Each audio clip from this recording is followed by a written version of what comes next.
In our first panel, we ask, what is education for?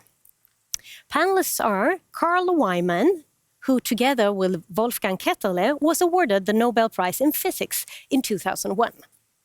Irina Bokova, the former Director General of UNESCO, and Andreas Schleicher, Director for Education and Skills at OECD. The panel is moderated by Adam Smith.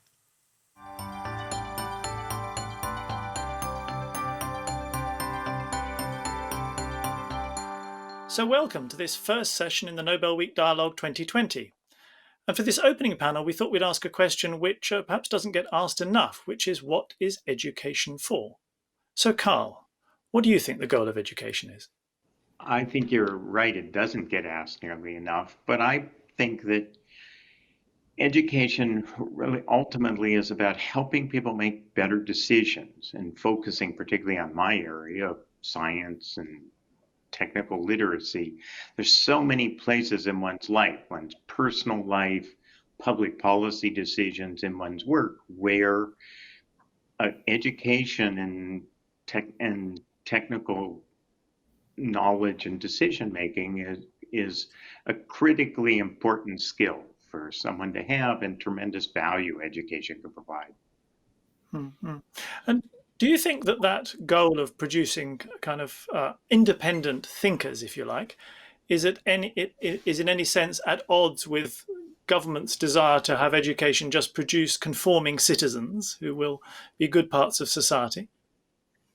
I think people come in to some level both independent and completely dependent thinkers naturally. It's kind of the way humans are. And in some ways, this just gives them better tools to be, in some sense, more competent, whether they're independent or dependent or not. Their decisions are less framed by arbitrary things and more framed by what history and research, as it tells us, works better. Thank you very much indeed. Irina, same question to you. What's the goal of education? Well, I think if you ask this question, the easiest answer, probably simplest, is education just is the foundation of human development, of what we are, what we know about the world, how we act, what decisions we take, as Carl said, how we relate to nature, what kind of jobs we take, how we communicate with the others. And I'm always reminded of a fantastic, beautiful report that was prepared, commissioned by UNESCO, the famous Delors report in the 90s, Learning the Treasure Within. And in this report, there were 4 pillars of education: learning to know, learning to do, learning to live together, and learning to be. I think it really embraces all the different aspects of what education means, and it is still very relevant today, particularly when we have the crisis, economic, social, health, sustainability, which is under threat, and the others. Thank you very much indeed. Andreas, over to you. Yeah, maybe it's worth reminding ourselves that the world around us is in large part a reflection of our past educational efforts. Now, we have seen such amazing technological and social progress fueled by education, but we've also some formidable challenges ahead. Think of the growing disconnect between the infinite growth imperative and the finite resources of our planet, or the growing disconnect between the haves and the have-nots, or the growing gap between social needs and what technology offers. I think our schools have to think a lot harder about how to create a more peaceful, more sustainable, more world. And I think the framework that Irina outlines here still holds, but these are words, and the role of the school of the future is to create the agency among learners, the agency among teachers, to put those words into action. It's clear that education is no longer just about teaching students something, but about helping them develop a reliable compass and the tools to navigate through this increasingly complicated, volatile world. We know how to educate second-class robots, people who are good at repeating what we tell them. But in this time of artificial intelligence, we need to think a lot harder about what makes us humans and build our schools around us. I think the point Carl made about decision making, about intellectual, about moral maturity is so important. Artificial intelligence around us is not a magic power. It's just a great amplifier, a great accelerator. It amplifies good ideas in good practice in the same way it amplifies bad ideas and bad practice. And that makes the human capacity to make meaningful decisions so important.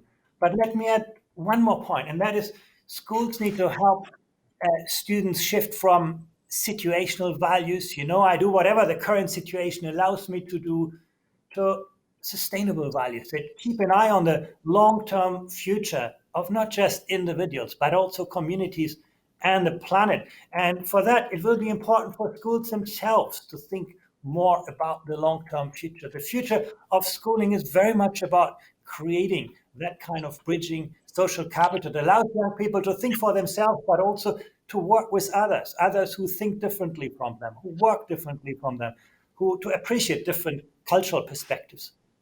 Thank you very much indeed. And indeed, we have panels coming up on the future of schools and the future of sustainable education. So lovely you raise these points. Carl, please. So I completely agree with Andreas, but I think just to add a point, which is that as he sort of behind his comments, education and the role and need of education has really changed almost in our lifetimes and so to a large extent, schools and our societies are living with an old-fashioned view of education, where it was simple, basic knowledge, simple reading and writing so people could go do simple jobs better.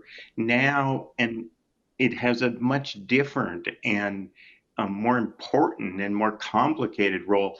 And we really haven't, I think, fully adjusted our thinking about education, our educational structures to deal with that in the way Andreas says, because we're still living in something that was just a generation or two ago of a very different need for education. Maybe we should not talk about educating for the future, but learning for the future. How do we facilitate this kind of lifelong and life-wide learning of people? And indeed, yes, I was going to ask, how long should education last? Is it lifelong? Well, absolutely. I believe it's very clear that the goal is lifelong learning.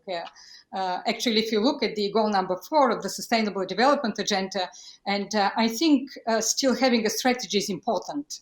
Having a goal, having some targets, knowing where we want to go for governments, for the academia, for everybody, community.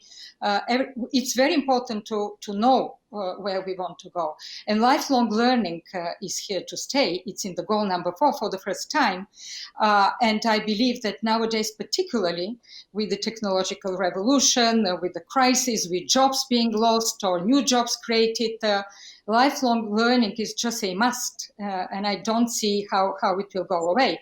Now, if you allow me just, there is, I believe, some kind of a tension inside. On one side, of course, we want to make the school of the future. We want to change schooling. At the same time, I believe that some of the classical goals of inclusiveness, of access, of how we really involve everybody still stay there. The digital divide is huge. And the digital divide, not just of those who do not have access to internet, but we're speaking about very fast internet connections. We are speaking about enabling environment, how community societies help. Teachers are key. So I think there is a huge agenda now to discuss and to look at how we implement indeed these opportunities that the digital gives us. So understanding the goal is part of it, but making the infrastructure is equally important, if not more important. Yeah, but the infrastructure is our life. We used to learn to do the work, and suddenly learning is the work. Lifelong, life-wide. School is going to be one context. The workplace is going to be another context of learning. I do think that is the world we need to educate for, building the foundations, the desire, the curiosity among young people that they want to become, lifelong learners. And I think if we achieve that, the environments will be many and varied. Thank you. Carl, last. And again, I'll echo what Irina was saying, that this is again a big change in a very short time. It used to be quite an elite small group who need to be highly educated, and now it's almost everyone. Probably is everyone, and we need to think how to make that possible, because it's critical to all things. Thank you so much. The three of you have done an amazing job introducing pretty much all the themes of our meeting in just 10 minutes. Thank you so much. Thank you.